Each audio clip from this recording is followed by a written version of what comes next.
বাহ দিদি বাহ, বাহ মাননীয়া বাহ, আপনি আমাদের রাজ্যের অভিভাবক। করে বিভিন্ন রাজ্যের ছেলেমেয়েরা যেখানে পড়তে আসে, এবং তাদেরও আমি অনুরোধ করব রাত্রিবেলা না বেরোতে, কারণ পুলিশ তো জানতে পারে না কে কখন রাত্রিবেলা বেরিয়ে যাচ্ছে।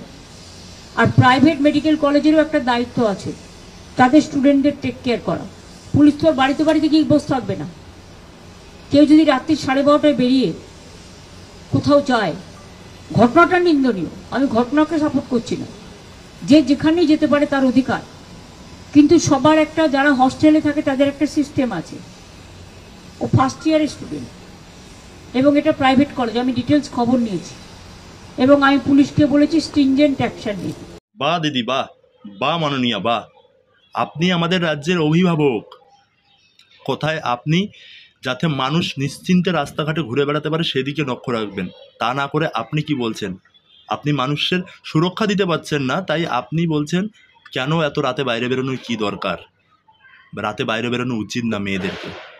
বা মুখ্যমন্ত্রী, বা দিদি, এর থেকে আর কি চাই আমরা? আমরা কেমন মুখ্যমন্ত্রী চেয়েছিলাম? আপনার মতোই তো, আপনার মতোই মুখ্যমন্ত্রী চেয়েছিলাম, যাতে আমরা রাতে ভয়ে রাস্তায় বেরোতে ভয় পাই।